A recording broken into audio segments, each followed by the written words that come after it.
Are they fighting with fondue pokers? They were special ritualized fondue pokers. Is that like communion fondue? Yes. That's like the most 70s way to die ever.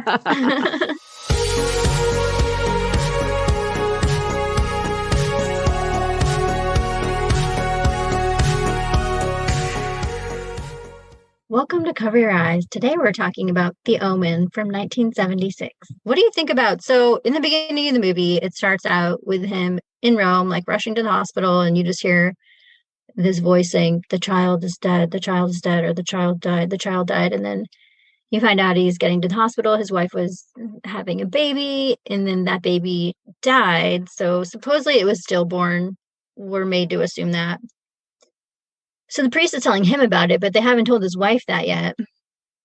And then the priest convinces him to take this other baby that was born at exactly the same time as his baby died, and that baby's mother died at exactly the same time. So he's like, "Oh, it's destiny. God's giving you this child, and you can spare your wife and not even let her know that the other baby died." So Gregory Peck takes this baby and raises it as their own and lets his wife think that it is theirs. But really it wasn't, because theirs died or was murdered by that priest. We don't really know for sure. It's kind of like, what do you think? I think that it was murdered. Okay. Because they knew that he was in a position of power. Mm-hmm. And he needed to get into their hands. Yeah. And his best friend, not only was the timing right of the births, but also it's a person in a position of power who's best friends, actual best friends with the president of the United States. Right. And then by the end of the movie, Damien has maneuvered himself through a series of misfortunate events to being the new child in the White House. When do you remember seeing this movie? Well, I was just going to ask you the same question. I mean, I'm going to say that I feel like I saw it at your house. I feel like we saw it together. We saw it together for the first time. Mm-hmm. And it was one of those movies that we were probably 10. Yeah. And Nana was like, "Hey, pick out your own movies now. You guys are adults." Mm-hmm. Pretty much.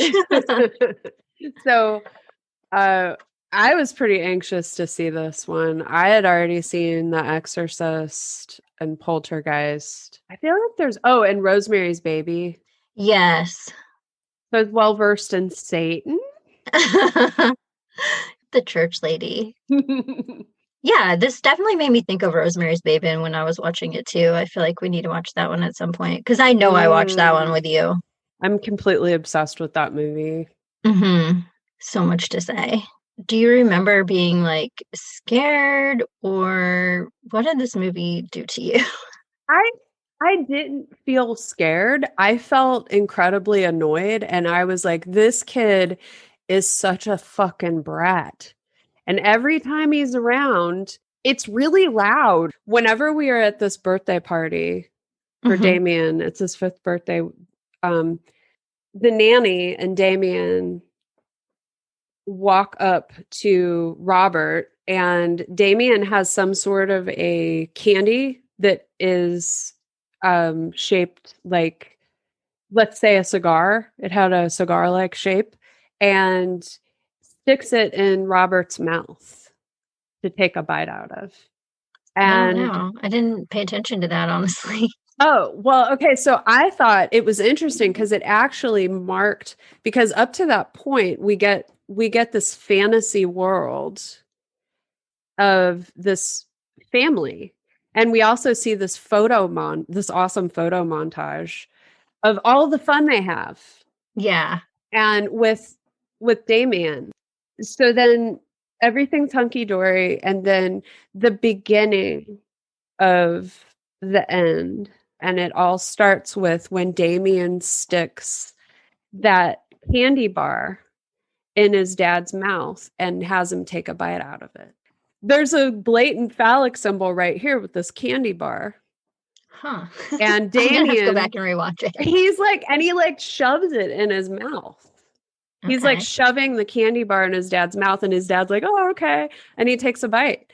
And then he walks off, and very soon afterwards, his mom, Kathy, walks up and grabs Damien and gets very possessive of him Yeah. with the nanny. You know, so this is the first omen that Damien's evil. And then at the time that this movie was made, a lot of younger men were insisting that like life should be very different than the way they were raised. And so I think that the older people felt betrayed by their children, Hmm. and that part of this movie is demonstrating the fears of the greatest generation's fears of the youth today. And that candy bar going into daddy's mouth really sealed the deal. It was kind of like the communion, Yeah. the satanic communion, that candy bar. Suddenly at the birthday party, the mom, yeah, it's like you said, she suddenly realizes like all the pictures of my son are going to be with the nanny because it's when she's going to get her picture taken with him Yeah. again, and then the mom steps in and is like, "I'll hold him," because it's like, Yeah. even though that's what's happening in reality, she doesn't want it documented for everyone that her son actually spends all of his time with the nanny instead of her. She doesn't like Damien, and she doesn't want to be around him. Hmm. And who can blame her? There's something unsettling. And I think we've all been around people that were like unsettling. Definitely. Just sucks if it's your own child. Well, that's why you shouldn't have kids. You just don't know what you're going to get. It's like a box of chocolates. Like Damien literally drains the life force out of his dad. Part of the Oedipal complex is because, like, everybody talks about the part of it of like the son wanting to kill the dad. Yeah. How do you feel when your son wants to kill you? Well, it's in the 70s, so it's already started. Like it started in the 60s with the whole counterculture and, yeah, wanting to change everything up. And having long hair, being a hippie, looking like a girl. Like my dad definitely went through that with his parents because my grandpa was like a preacher and my dad was like a hippie, and him and his Whoa. brother, and they had long hair.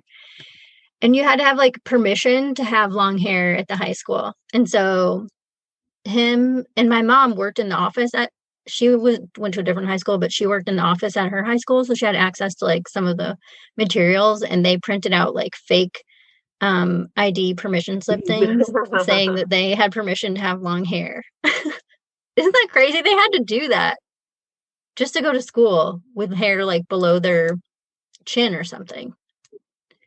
So my parents were part of the revolution. It's pretty cool.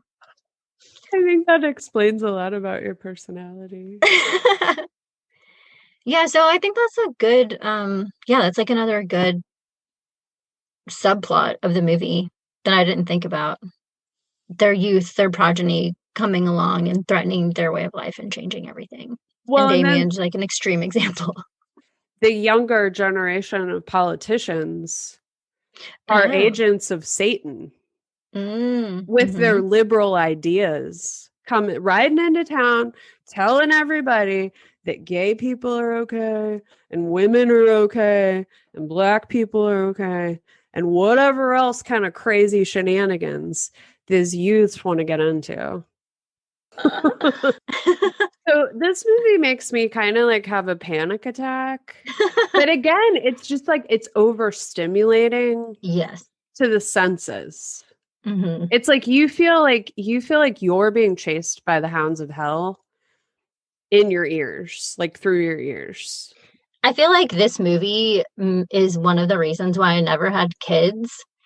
And Damien is like an asshole. He's not even trying to be really because he's just a kid, but he's so annoying. And like all the noises and annoyance that come with him. I feel like this played a part, like maybe even subconsciously, of why I just never felt like having children. Abso-fucking-lutely.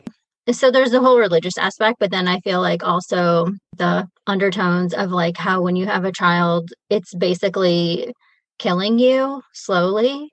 And as the mother, it's always killing you and draining you of your life force, and you lose like yourself and you just become the mother. It's basically killing you like he did to his mom in a more direct way, but Wow. indirectly, the child is draining your life force. And she had his mother in the movie, she had like a nanny and maids and everything else. And she still was just like, get him out of here. I don't want to listen to him. It's like, you're only with him for probably like 10 minutes a day, lady. So for She's like, normal moms, imagine. I love all of the stuff that you just said. um, Kathy's relationship with Robert, Yes. they're one of those couples that like they don't need to have kids. They're husband and wife, but then also like he's her daddy Oh. and she likes it. Oh, I didn't realize that. Well, first off, he's a lot older than she is. Yeah. I felt like she had this relationship with him where she felt very comfortable being taken care of by him. And also, if you're a housewife, you are in a daddy relationship with your husband because you don't have financial power. And so that does change the dynamic of your relationship. Now, that's mitigated if you have children because then you become a mother. But she was very willing to hand off the kid to a nanny immediately because she wanted to spend all of her time with her husband. She clearly realized she didn't want a kid. Or would she have engaged with her child very differently, except that he always felt different? Damien always felt different. And so no one ever actually bonded with him in the first place. Yeah. The thing about Damien is that he's just like, hey, I love the feeling around me of people getting upset. Okay, so Damien is finding joy every time an adult is in terror. And that's just naturally who he is. He loves fear just as much as like a regular 5-year-old loves joy and for people around her to be giggly and happy. And like the scene where he's with his mom and they go to one of the most depressing places in the world. The drive-through zoo. Yes. Or the wedding. Oh, the drive-through.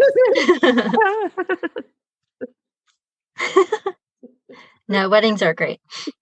Yes, the weddings can be amazing. The baboons. This was the scene I felt like where I actually was scared. Mm-hmm. It was like the birds, but with baboons. Yeah. Everything had this really Hitchcock feel to it in that particular scene. But you see Damien in the car roll over onto his mom, but it's like he doesn't really seem scared. He seems fascinated by it and he's drawn to the fact that his mom is scared. It's almost like his version of affection can only take place when his mom is terrified. Like that's the only time he feels comfortable Oh. is around terror. He's the original drama queen. Yeah, I remember that scene. Like, that's definitely one of the most memorable, and it is terrifying. The baboons, I feel like baboons are already terrifying just with their teeth and their crazy hair and, the rest of them. But that scene is so scary. And I wonder, like, what they did to make them act up like that and attack the car. I was wondering, like, did they put like another baboon inside the car to get them to come after it? You know what I mean? Like, how did they get them to act that way? Because they were clearly actually like wanting to kill whatever was in the car. I just wonder what they did to get that scene. Who knows? It made going to the zoo different after that as a child.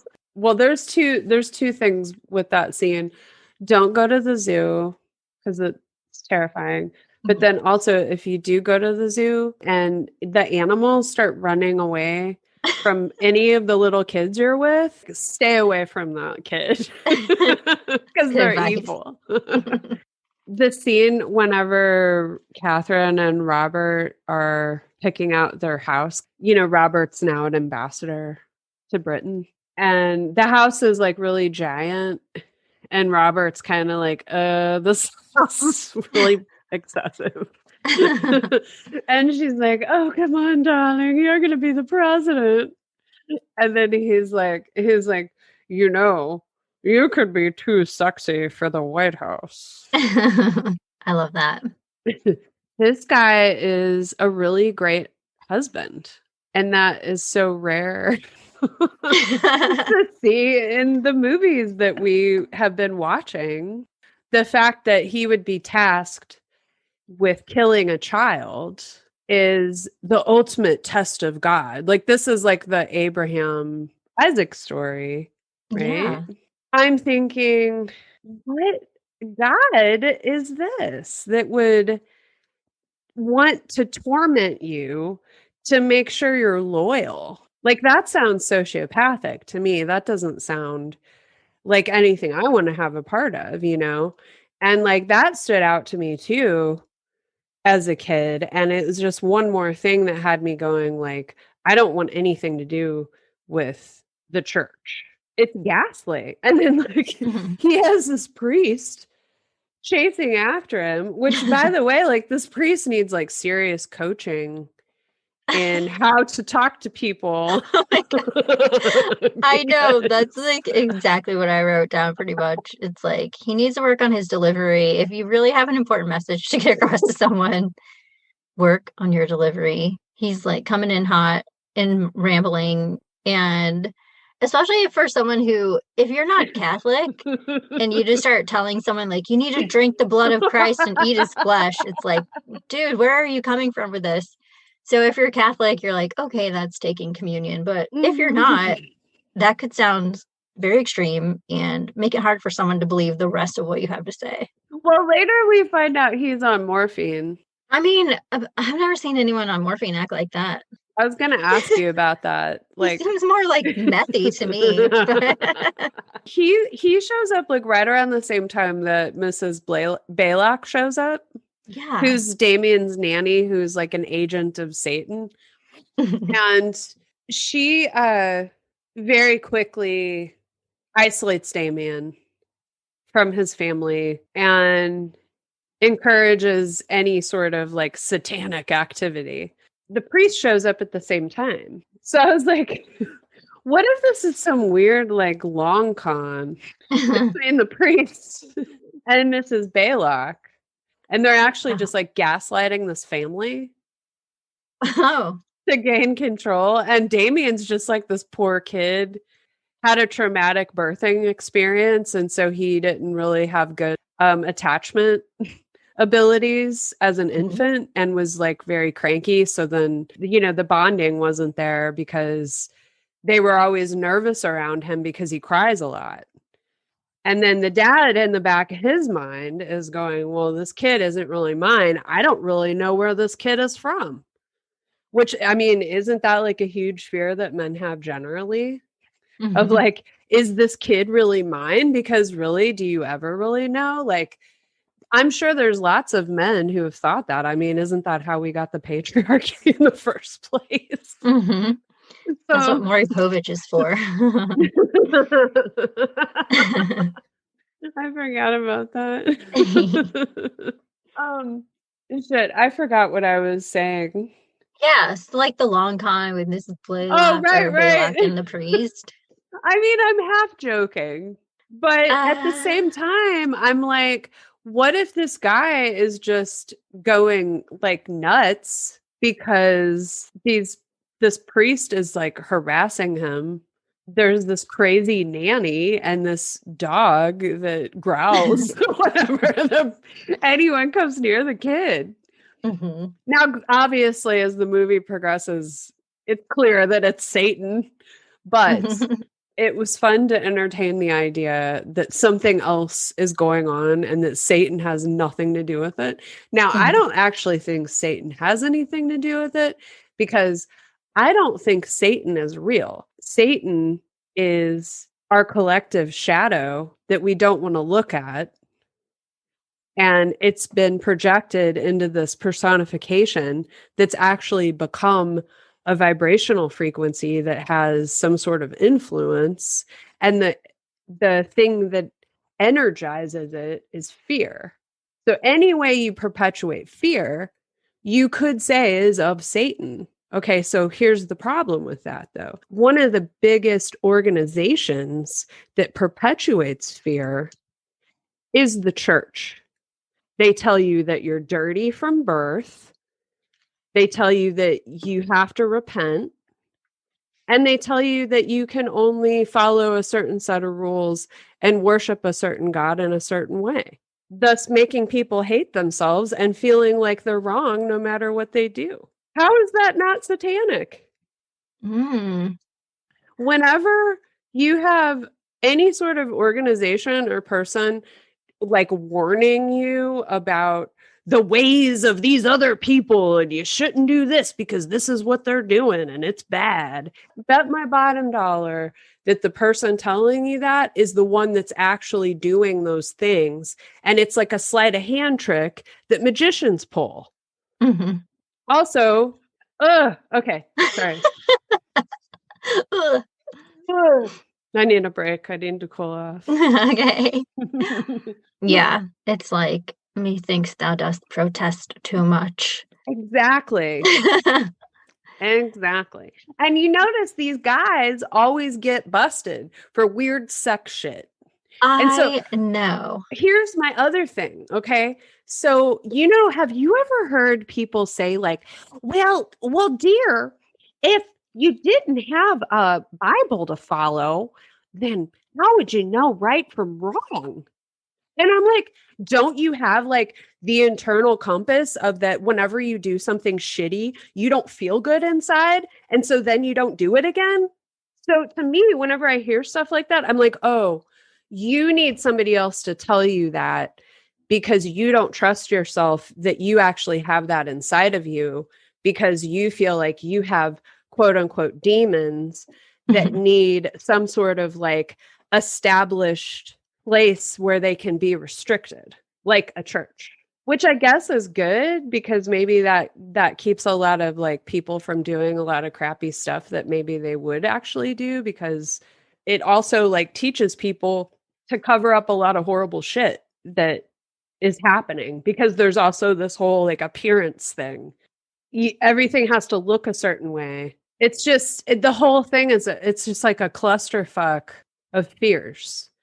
And it's so fucked up to me too, because the frequency of Jesus Christ, if you actually like, if these people that are running around talking about Satan, these terrified people, hell and brimstone and all of that stuff, if they like sat down and breathed into their hearts and then like asked to feel the love of Jesus, like you can't feel that and also believe these things that are being perpetuated in this movie about what it means to love Jesus or to be one with God or to accept Jesus or drink his blood.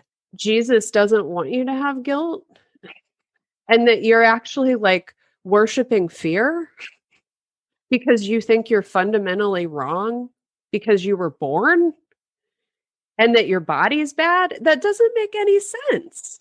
And I've read the Bible and I took 2 semesters of like Bible studies You at did? college. Yeah, Wow. Did you read the whole totally. Bible? I read the Bible in high school, Oh God. front to back, baby. Whoa. What inspired you to do that? I was in a class with this guy who was a fundamentalist Christian. And I was talking to someone else and we were just talking about being outside and how beautiful it was. Like it was a very very common, sweet conversation between acquaintances, you know? Mhm. And I said, it's just such a good reminder that we're all God. Did that set him off? No, the guy I was talking to was like, yeah, you Uh-huh. know, but the other guy, the fundamentalist, of course, butts into the conversation Yeah. because he was asked and is like, "Oh, you can't say that." And so he starts going off on me and like calling me like an agent of Satan or whatever. And I Uh-huh. started laughing because that was so absurd. He was like, "You don't know about Jesus." And I was like, "Oh yeah, buddy. I know where there's a Bible. I'm going to Mhm. go find out about Jesus." So that's what prompted me to read it, and was even more convinced that it wasn't for me and that it was a tool to manipulate people and that they had hijacked Jesus Christ, who is a beautiful, beautiful frequency in the feeling of divine love and unity for all things. Complete opposite of what this movie is on any level. It's true. There's no channeling of beauty in this movie at all. So, kind of like back to your theory about Miss Baylock and the priest, I Mhm. was curious. So, the priest that comes in to give the father like a warning about his son, he's coming, we found out later that he has cancer and he's going to Mhm. die soon. So, because he knows he's going to die soon, is that why he finally feels like compelled to come tell him the truth of what's going on? Or is it because he's realizing now that like Damien is coming into power now that he's turned 5? Like what's making him finally come talk to him? Okay, and then one more question. So like Mhm. why does this priest have the mark of the beast on his thigh? He's part of a line of humans who have been trying to breed the Antichrist into being. It's a subsect of the Catholic priesthood. If you can bring about revelations, it means that all of the people that are forgiven get to go to heaven where everything's sweet. So who doesn't want that if you're a true believer? They're not actually Satanists. They're just trying to like bring about the revelations prophecy of the Oh end of my the god. world. It's like at Disney World you get like a fast pass. They're trying to get like a fast pass to heaven and just bring Yes, everyone there sooner. that's exactly. Wow. Maybe that's it, because actually his mark of the beast was a tattoo, right? And Damien's Mhm. was like like a birthmark. It was Mhm. raised skin, and it Mhm. actually looked like ringworm. It did Damien's. look like, what if it was? Maybe it was just ringworm, and this was all part of the plot of the priest and Miss Baylock. I Yeah. gave him ringworm.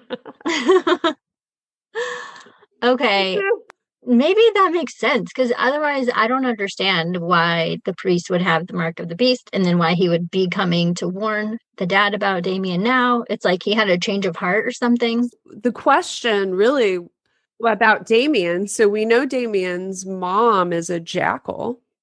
So who's the father? They have to breed, right? So they probably have to channel because you need a conduit because where's the seed coming from to make the The human seed. the human So gross. So I think the Yeah. priest that came to talk to Robert is Damien's real father. Somebody has to have intercourse Ugh. to provide the seed to make the human part of the Antichrist, right? And now he's realizing that this isn't the way because maybe like whenever he realized he had cancer and he was dying, he was like, wait a second, I don't want everybody to die. Like there's more people that could be saved or however people think that they need to save people. No, I think you're right. That makes sense because he knows that Damien was born of a jackal. So Yeah. he had sex with a jackal. Yeah, which I was Ooh. thinking about a lot whenever he would come on camera. Ew. I was like, this is so gross to me. Also, Wait, when did Son of Sam happen? Oh man, I just saw this on Unsolved Mysteries yesterday. I feel like it was 1976 or 8? 78 or something. Because this came out in 76 and I'm like, did he get the idea for the black dog telling him what to do from this movie? Oh my God. I'm gonna look it up. Um, well, the attacks began in the summer of 76. When did Interesting. this movie come out? I'm gonna I'm look it not up. sure. Yeah, it's the black dog that is the Mm. messenger that when the black dog, the Rottweiler, looks at the nanny at the beginning in that at the birthday party, then after the dog makes direct eye contact with her is when she hangs herself at the birthday party. Hmm. Oh my God, it was released in the summer of 76. What the fuck? Oh my God. He totally got the idea from this movie. You're right. Bombshell. It came out on June 25th, 1976. It's like, couldn't you get this done like a couple weeks earlier and have it come out on June 6th of 1976? They were really slacking off there. What the hell? That's weird. They missed the ball. Missed the boat, dropped the ball. I love Yeah, it. that's so interesting. Okay, so we know that David Berkowitz was just making it up and he was thinking of the Rottweilers and the Omen. Good one, Dave. See, this is why I should have been the detective on the Son of Sam case. So Kathy and Robert are lying in bed and they have really great chemistry Yeah. in this movie. And I feel like they just needed to not have a baby and they could have just been a couple who has a really hot sex life. But anyway, so Kathy says, "What could be wrong with our child, Robert? We're the beautiful people, aren't we?" What do you think about that? I mean, so when she said that, I feel like she was just being sarcastic, right? Like, I thought she was just being like, there is something wrong, and Hmm. like, we know that we shouldn't have anything wrong because we're like this perfect couple. You're a diplomat, and we're well known, and we know the president and the first lady. So everything has to be perfect with us. So we can't even think about admitting that something's wrong with our kid, even though we know that something is. Like, they're both in denial, really. But Hmm. they can kind of sense it's like they are both in denial. And I noticed that they do have a really great relationship. Like, I love their relationship.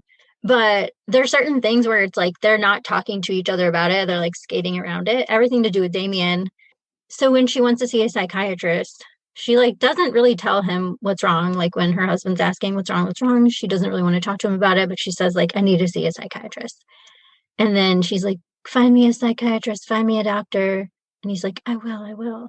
And then once she does, then she's like, my doctor wants to talk to you. So it's like they can't talk to each other about it because they just can't face that there is something wrong with their child and their life isn't perfect. And they're using him as like the psychiatrist as like a go-between kind of like, go talk to my doctor so he can tell you what's wrong with me because she can't tell him all these feelings that she's having about Damien, that she doesn't think Damien's really hers, that she doesn't really love Damien. He seems foreign to her. And so even though their marriage was really good and strong, these are things that she just doesn't even feel like she can bring up to him. I don't know. It made me think about like postpartum depression and how Hmm. women also have like postpartum psychosis and things like that, and how women are basically made to feel like you're supposed to feel maternal. You're supposed to feel only love towards your child. You're supposed to always be nurturing, no matter what time of day, no matter what they need. And if you don't, there's something wrong. And that's what this whole thing made me think of how like women have had postpartum depression and even postpartum psychosis forever, but they haven't been able to talk about it, or they've been like made ashamed to talk about it or feelings that they're having. And that's what this is like echoing to me. Women should kind of hidden away while they're pregnant Mm-hmm. because pregnancy is as evidence that you've had sex. Gross. You Wasn't like can't Lucille even say Ball the it. first woman to be pregnant on TV? I don't know. That sounds And that was totally like right. controversial at the time. She's amazing. I know, she's I awesome. I actually don't think that show is funny at all, but I love her. Yeah, And I think she's super beautiful. she is. it's just the whole thing of like, you're supposed to want to be a mother, you're supposed to have kids, and it's like your duty, but then Yeah. we don't want to look at you while you're in the process No. of doing it. And we don't want to think about what you had to do to get those kids. And we don't want to hear you complain about it either, because then that just No. means you're doing it wrong because you're Hmm. not born right, because you should naturally know how to do all of this because you're Yeah. a woman. And you should love every minute of it. Wow. Yeah, those messages are so weird. And like, I never wanted children, like, even when I was really little. Hmm. Like, I think about us, like, we never played with dolls or anything like that. It's like Barbie is different.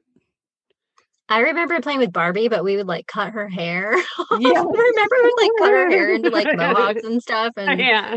draw like tattoos on her. Yeah, we had like I had like this whole ongoing soap opera with the Barbie village and the basement, which was Yeah. really great because like I really did have like a real soap opera going on. And then when I met, like around the time I met you, I was getting out of the Barbie thing. Yeah. And so it was like, well, obviously the punk rock people are going to roll into town and like take the town over, and everything's going to get destroyed over time. And that's what we did to it. And it was really weird, actually, when I think about it, how I just like destroyed that. It was almost like destroying an image that I had of the way things were supposed to be in the world, you know? Because like that was like right around the time when I was like needing to give up Barbie. That was right around the time when I really started to see the stuff about the adults, like what we talked about in Heather's. You know, those all right around that time of understanding that like the adults, you know, really aren't safe, and that they're just like wounded and Mhm. reacting out of their own pain and wounds and, you know, reactivity to emotions they don't understand. And part of the thing that the emotion they don't understand is because we're not encouraged to express our emotions. And so instead they get stuffed into like the back of our head. They manifest in these really violent, fear charged ways that people call Satan. That's what I think Satan is, just to round back to that. So I feel like if everybody collectively did their shadow work, which is basically just being like, oh my God, I'm a fucking animal. We're animals and we're going to die. It's propaganda that's telling you, like in the case of the church, it's telling you that your body is dirty and that the human animal desire that you have is a filthy, filthy thing of Satan. And that your only path to salvation is denying the material. Well, this is so convenient because it means that you become more willing to give your money to the church so that the priesthood can live high on the hog, because you're filthy and you shouldn't enjoy things, because enjoying things in the material realm are the works of Satan. The best thing to do would be to give what you have to the church so that they can spread the message that our bodies are filthy, so that they can get more people to feel bad about how filthy their bodies are so that they can get more money. Historically, the church had all the money. Catholic Church was the over government for all of the other countries that were Mhm. Roman Catholic countries. They have all the money. Meanwhile, there's like people starving all over the place, starving and dying and feeling horrible. And you have this priest class that is drinking wine and getting foot massages and hanging out with quote unquote whores. What? Seriously, look into the history of the Roman Catholic Church and the Hmm. priesthood. Like they had to issue like edicts that like the priest can't have sex with the nuns and like stuff like that. Like it wasn't what we think of now. It's very interesting. My grandma told me a story a long time ago. I think it was her stepdad or someone like that was working. They were doing construction she lived in San Antonio or around there, and they were doing some kind of work in like a nunnery. Mm-hmm. Is that the proper term? I always just call it a nunnery. I It's like love a that monastery term. for women. Yeah. But and when they were taking down the walls, they found like babies, skeletons of Mm-hmm. babies in Mm-hmm. the walls Mm-hmm. because they're having sex, Yeah. because they're humans. Jesus is for everyone. And you don't need an intermediary. All you got to do is ask to receive the feeling of love for the sake of it, for the sake of existing. And that's like the exact opposite of everything that the Catholic Church is saying in this movie. And like this movie is advocating for Catholicism and like for this idea of like this evangelical like literal end of the world thing. I got that because at the end of the movie, it has a quote from the Bible that told us that our bodies are dirty. I looked it up because I was just wondering about Roe v. Wade because abortion's like such a part of this movie. And that was in Mm-hmm. 1973. So this movie was being made close to that time. Oh, see, I don't think, And hmm? oh, sorry. No, go ahead. I don't think that, I think under normal circumstances, if she had wanted to get an abortion, I actually think that he would have gone along, Robert would have gone along with it. I think the reason that he didn't want Kathy to get an abortion is because he thought if this child lives, that means that the priest is wrong and my son isn't the Antichrist. Was that the vibe you were getting? Yeah, he kind of said something to that effect, like it's been prophesied that this child will die or something, so I want to make sure that doesn't happen. Yeah. I agree. I feel like he probably would have gone along with it, except for this prophecy. So he wanted to try to stop Damien and let the other child be born. Yeah. How do you feel about him not telling his wife the truth? Like he's doing it to spare her feelings, and so she doesn't have to go through the pain of knowing that their child died. This is in the same category as when Kathy asks Robert to go see her psychiatrist. Hmm. You need to go talk to my doctor about me, Daddy. Like your parent speaks to your doctor. Hmm. And so that's another way in which I feel like she's really better suited temperament wise to be in that relationship with him just without children. So that was very common back then. Because it was also common practice of like the psychiatrist to call the husband after Oh, the really? consultation. Yeah. Oh my God. And to report. Yeah. Because the woman is a child Yeah. fundamentally. I mean, women couldn't even get their own credit card or bank account Mhm. until like the 70s or something, I swear. I mean, the elaborate maneuvers that men have gone through to make sure that women don't leave Hmm. them is really heartbreaking. So you think Yeah, he should have told her? the clear decision would be to be like, hey, buddy, like, I got to go talk to my wife. And then he would be like, here's what's up. There's this baby. Like that's what any woman, most women, I would say, most women would want their husbands to do. That's the right thing to do in the sense of like, she's a human Hmm. and his equal.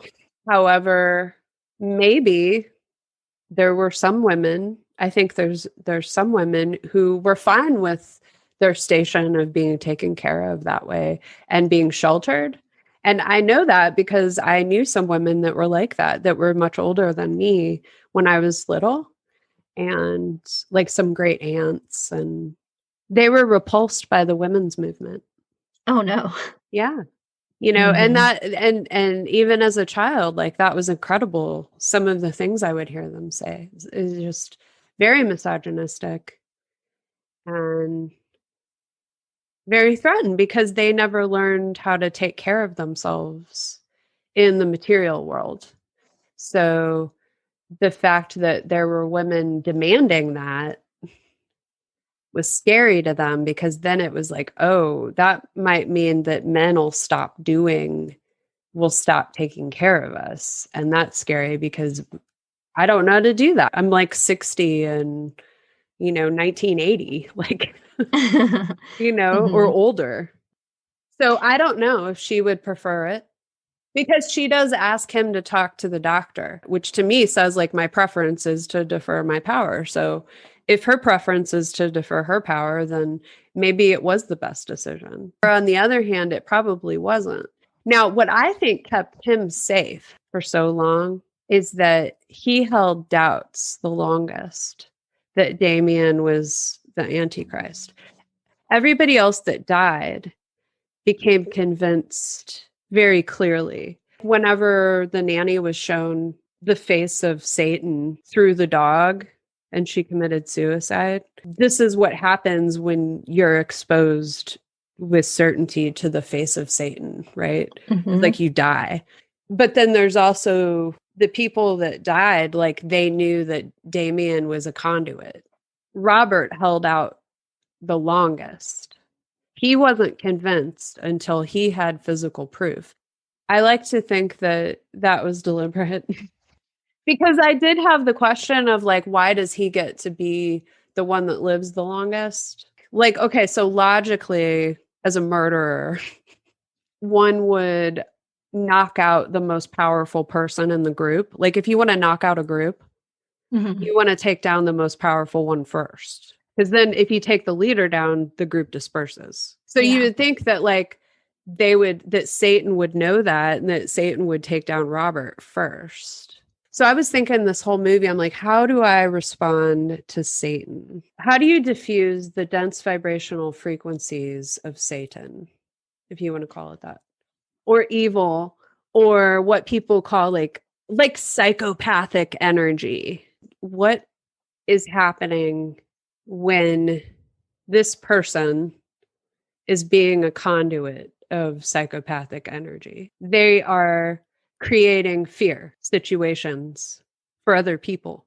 They're making other people terrified Hmm. and they're getting off on it. They like it. That's the only okay, so you know how whenever you're like in a situation and you feel joy and like your whole body's in it and you're just like, yes, like this is like, ooh, I feel alive and like I feel so good. And like everyone around me is having this beautiful time and everyone's laughing and it's just so beautiful. And okay, so you take somebody like Damien and you put him in that vibrational frequency of this group who's feeling joy. He's going to react to that the way that he panicked with the thought of going into the church the closer they got to the church. So Yeah. he would react the same way because he can't process the frequencies of like the finer vibrational frequencies of love. Like his equipment, his like meat suit body equipment Ew. can't handle can't handle that frequency, but it can handle the frequencies of fear in other people with the same body sensations that we get when we're at a really good concert and everyone's just like vibing together and it's very joyful.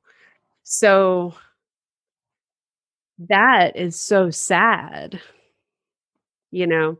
So when I think about it like that, then I can see people that could be called psychopathic for what they really are, which is people that can't process the frequencies of love, which is the saddest thing I've ever heard of in my life.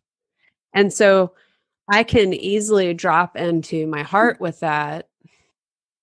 It was weird because when I faced death in a completely literal way, at the hands of someone that I should have been able to trust, I dropped into love.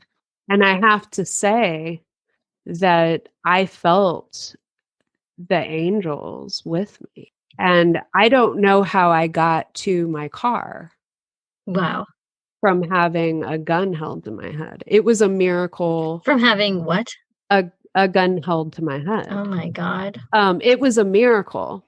I went down 2 flights of stairs and down a whole block in what seemed to be 0.5 seconds. It was like I slipped into a different timeline. In that moment, I only felt love. I felt no fear. And that somehow that disarmed the perpetrator. Wow. When I got to my car and I was driving, and then that happened in like 0.5 seconds. Like I magically transported to my car. Like I thought, okay, I have to always strive for love in every situation because it just came in that moment. And it was like what happened, I think, is that I could feel the perpetrator's pain that I don't even think he could feel. Clearly he couldn't, because if he could, he probably wouldn't have been acting in any of the ways that he was, you know. It just confirmed, you know, like when we were kids, we were so into occult stuff. Yeah. It was so good to have someone to indulge in that with. Yeah. Because it's kind of a weird hobby for little kids. You're right. But in that moment, like I knew all of that stuff was real because it was like I had experienced all of it at once. You know? And it was like from that moment on, I knew that everything was different about me and in my life and who I was, and that I was thrown onto a completely different track. It was like I had hopped trains. It's been awesome. Of course, I had like horrible PTSD and stuff too, to, you know, move through, but that's all interesting as well. But what I'm saying is that if everybody who is acting against the Antichrist are also anti-ing, they're in a state of reaction, they're in a state of fear. The thing that you're acting against is the thing that you're actively in. Frequencies that move slowly together and gain more attractiveness and collect more frequencies of the same sort, and then slowly become almost like you could say almost like a being that is now needing more of that energy. So it does things to get that energy, right? So like the news media is a good example of like an out of control monster that feeds on fear. So and when you sit there and you look at it and you get off of it, you can tell it's palpable the change in your mood and your energy and all of that stuff. And that's most people feel that way when they look at news media. And it's a big stressor. And then it's like, well, why are you doing that? And it's because you're being pulled into something that like has collected into a mind of its own, but you're part of a group, you know, too. So there's this also weird draw because there's like a belonging, because you feel a part of something. So it just seems like Satan works that way. And it seems like the church works that way. And it seems like anything that you follow works that way. If you have Jesus, though, in your heart and you let your heart shine bright with understanding for other people's horrible shit and you can go, I know you're in pain. That's Mhm. not going to excuse anybody from any horrible shit. Like, that's not what I'm talking about. I'm just talking about, like, you can be like, you clearly need to be contained, serial killer, right? Mhm. That's very different than, yeah, you need to eye for an eye, that whole thing, right? One energy is I want to help protect people and keep people safe. So we need to like figure out a rational way to contain the situation, or fire and brimstone. Like, let's do more of the same and have the same energy. And it's like, I think that there's a statistic of states that have capital punishment actually have higher murder rates Oh. than states that don't. Hmm. So the warning isn't working. Like the threat of death isn't stopping people from killing other people. And in fact, it increases the frequency of the desire to spread that frequency. Hmm. It's like self-perpetuating. So instead of being anti-hate, just be pro-love. I mean, doesn't that feel totally different? Yeah, it has a totally different vibe. Mm-hmm. And Pro-love. I'm also not, I'm not talking about forgiveness either. You're not talking about No, forgiveness? I'm not talking about forgiveness at all. Okay. I'm talking about understanding Uh-huh. that that goes back to the saying, I don't know where it came from, hurt people. And you never hurt people unless you're hurting, and that's just how it is. And so, Yeah. and just if you can always go back to that, that I think, you know, you don't have to end up being like this guy, like the priest that's going around introducing himself by telling people to drink blood. Subtlety is not his strong point. My favorite quote is when the priest walks in to Robert's office for the first time, and like his opening line, his elevator pitch, if you will, is, accept the Lord Jesus, drink his blood, drink his blood. Yeah, he's coming on strong. It makes it seem maybe the people that made the movie aren't into the Catholic Church, but I I think really think that they are because of the Bible quote at the end. That's what like seals the deal for me. so. The Bible quote at the end says, like, the mark will be on a human, but it's the mark of the beast. Here is wisdom. Let him that hath understanding count the number of the beast, for it is the number of a man, and his number is 666. Revelations chapter 13, verses 18. I feel like I'm back in church, in my Southern Baptist church. They really say, I mean, like, we've always heard this, and like you said, we always were kind of like interested in the occult. I feel like 80s was like Stranger Danger and Satanic Panic time, and always hearing about this and hearing about like playing records backwards and Judas Priest and stuff like that. And there's like satanic messages and always knowing like 666. But so it actually says that in the Bible, like it says those numbers Yeah. specifically, because I always, it's so weird. But there's also a theory that the book of Revelations was originally a story about Nero and Nero's persecution of the Christians, Oh, and that it was told in a sort of code because it was initially the story was at a time when Christians were still being persecuted. And the numerical representation for Nero is also 666. Just as a what? fun fact. Yeah. Bible is Oh, literature, baby. okay. I didn't know that. Yeah. So there's a whole other vibe to the book of Revelations. I think it's the church telling on itself how it hijacked the message of Jesus Christ. You think that's what Revelations is? Man, there's so much to unravel here. Well, there's a lot of levels in it, and I've spent so much of my life thinking about them. Yeah, I mean, you read the whole Bible, so I mean, not many people have done that. A lot of people talk about the Bible and quote the Bible, Hmm. but very few have actually read the entire thing or even Hmm. most of it.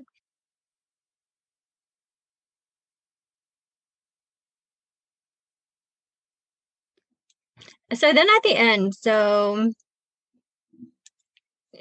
dad, what's his name, Robert, he's Yeah. like traveled all the way. He listened to what that crazy priest told him, and he went to the city of like Jezbeel and found the town of Megiddon, and which is like short for Armageddon. They say like the Hmm. end of the world. And then he Right. found Dr. Bugenhagen or someone who's doing an archaeological dig there. And that's the only man that will be able to tell him how to get rid of Damien, how to kill him.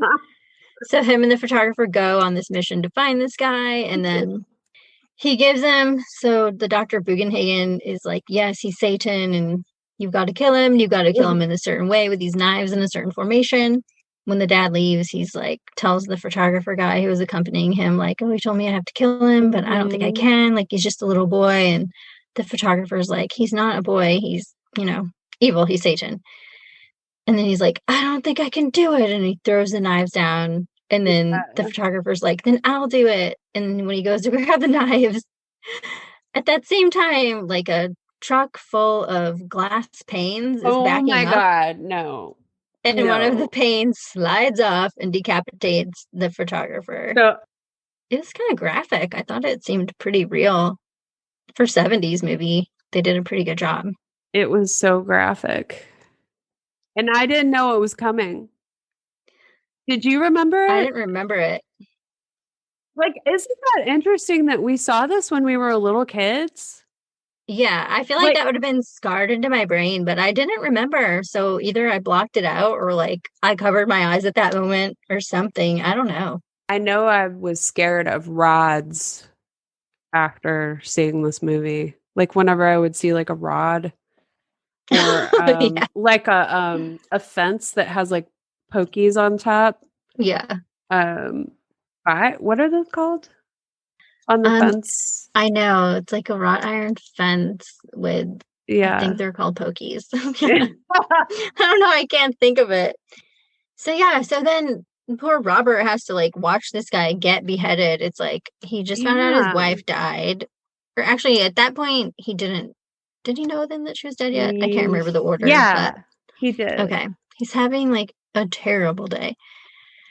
So after that happens, I think that further convinces him, like, okay, Satan is definitely involved in this. I've got to kill Damien. And yeah, so in the meantime, like while he was on this journey, then he was trying to warn his wife, like, okay, I'm convinced Damien is evil. You need to get out of London, come back to Rome. And then Miss Baylock, while the wife's getting ready to leave the hospital to get out of town, Miss Baylock comes to the hospital and just, I guess, pushes the wife out the window. Mm-hmm. So the wife has a broken arm from her fall when Damien like pushed her over the balcony, and she's trying to get her like gown off, and then it gets caught over her head, and she's standing right by a window. And so she's wearing like a blue dress, and then she has like this white gown, and then it's pulled over her head like a veil whenever Miss Baylock comes. So she kind of looks like the Virgin Mary or something in the blue and white, Mm-hmm. like the way Oh, she's you're always right. depicted. Yeah. Oh my God, you're right. It's like Miss Baylock killed Mother Mary. Yeah. Oh, have you ever been stuck in a piece of clothing like that before? Yes. It is a Oh. nightmare. I feel like that happens a lot when you're a kid too, and then like Mm. kids have meltdowns over that stuff. Yeah, so it's just like I guess Miss Baylock pushes her out the window, and because her arm Mhm. is broken and she's caught up in this gown, she can't like get out of the way in Mhm. time. So then she falls out the window and lands in an ambulance, which is like Mm. ironic. So she's like I dies in an know. ambulance, which would normally be saving your life. It's like a horrible joke. It is. They didn't need to put that part. No. Also, like when the priest, the crazy proselytizing priest, gets impaled, it's like slow motion. It's like he sees the rod coming for so long and he just stands there like, no, Mhm. waving his arms, but he doesn't move at all. And it's like, you It could have felt moved like 1 inch over and you would still be alive right now. It felt very like David Lynchy to me. Yeah. Because there was like this weird humor because in all of the deaths, actually. Hmm. Yeah. And they're all spectacle because that means that Damien can feed on more fear because Mm. he's creating these spectacular deaths that people are then responding to and talking about more and more. It would be a very different outcome if at that moment, Robert, when he finds out his wife, or sooner, but when he finds out his wife dies, if he just sat down outside by a tree and asked Jesus to come fill him with love, then Damien wouldn't have been able to touch him. Yeah, because if you believe in heaven and all of that, then I guess you really shouldn't be afraid of it. So yeah, at the end, he travels back home with these special knives that he's supposed to use to kill Damien. Mm-hmm. And he comes into his house and the Rottweiler's there, but it doesn't attack him right away. It's kind of just like following him around the house. And then he makes it to Damien's room. He blocks the Rottweiler and he's going to stab him. Well, first he looks at his scalp to be sure that he sees the mark of Mm-hmm. the beast because he wasn't 100% sure Mm. until he saw that. What? Keep going. I'll tell you later. And so the Damien's sleeping, and so he takes scissors and like cuts his hair, and finds the mark on the scalp that looks like ringworm, but it's the mark of the beast. And then so he's like, okay, it's real. I have to do this. And then suddenly Miss Baylock comes and like tackles him from behind and is fighting him off because she's protecting Damien. And she's like, run, Damien. And so finally he fights her off eventually, and then he gets Damien and he drives him to a church to Mm-hmm. do because I guess it has to be done in a church. On the way, he like catches attention because he's driving erratically, Mm-hmm. and so the police follow him. And so, right when he's like at the altar in the church, he's getting ready to stab Damien. They bust into the church and they're like, "Stop, or we'll shoot." So he's stabbing, and at the same time, they're shooting. And so I was like, okay. And then they show a funeral afterwards, and it's two caskets. So I'm like, okay, he stabbed Damien at the same time that he got Mm-hmm. shot. So you think they're both Mm-hmm. dead. But then, twist, you see the president and the first lady there at the funeral because they were Mm-hmm. best friends. And then Damien is holding their hands. So they Mm-hmm. have taken him in. And the two caskets were the mom and the dad because she had died not that long ago. I figured that out. So they had their Yeah. funeral together. Okay. Yeah. So then we know Damien has made his way into the White House, just like prophecy foretold. What were you going to say? The decapitation was gross and gory, Mm-hmm. but the part that terrified me the most was just the close up of the scissors cutting his hair close to the scalp, which Yeah. is like what the devil. And so, I mean, one could also argue that this movie is of Satan. It draws us in, and we can say it was a good movie. It's interesting to look at. The people that are in it are Robert and Kathy are both very attractive. Damien's a pretty boy. The set everywhere they are in the movie is a beautiful setting that is an indicator of wealth. And it's like a way for parents to explain their children's behavior, like when they were raised a certain way and they tried to raise their kids a certain way, but then the kids go against that and become like hippies and free love. And then they're like, why is my kid acting this way? I raised them differently. It can't be me. It can't be anything I did. And so blaming it on Satan is a good way to explain their children's behavior.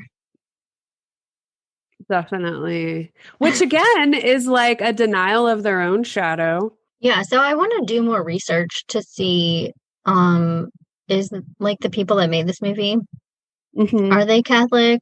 Or is this like in support of the Catholic Church or an indictment of the Catholic Church? Are Right. they religious at all? Right. If it That'd be was like interesting. a everybody wants their own Rosemary's Baby situation. Ooh, yeah. Yeah, I don't know. I actually was thinking that it was probably critical. Well, just because like, okay, the Catholic Church does not look good. No, it doesn't. They're telling people to drink blood a lot, which none of my Catholic friends have ever told me to do. I just want to say, That's good. just to be fair, the quote at the end of the movie really got me thinking, oh, we just watched a propaganda piece. This is a warning. This is like a message from some people who think that revelation is coming. And like, it seems like if you have a mission, you might want to be careful because people have a tendency historically to justify really bad behavior because they have a mission. Robert's going to kill a baby because God told him to, basically. Yeah, like it happens in the Bible, you said. Abraham and Isaac. And then God's like, okay, now that I know you're loyal to me, it's like, why? I don't want to be around a God that's like that, that demands that. That's not the relationship I choose to have spiritually. If it is, cool, but please don't violently insist that I also practice it. Like, that's where I have problems. Just to be clear of like anything that I say about the church, that message at the end is perplexing. Mm-hmm. What did you think about it? I felt like maybe it was just there to strengthen the message of the movie, just to like reinforce the fear that you were supposed to get from the movie, of the fear of Damien and him like persisting. And since we know that he's alive at the end, that there's going to be more to come. Mm-hmm. So I don't know. I didn't take it as like literally as that the people who made the movie were really believing this kind of doctrine, but Mm-hmm. I do want to look into it now that you've brought that up. I just kind of thought it was more to strengthen the plot of the movie. I don't know what the question would be from this movie.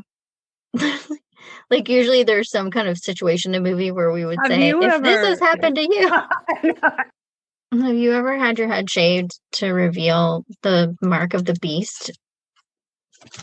Have you ever knocked your mom off a balcony while you were riding your tricycle? if so, has your dad ever given you a terrible haircut?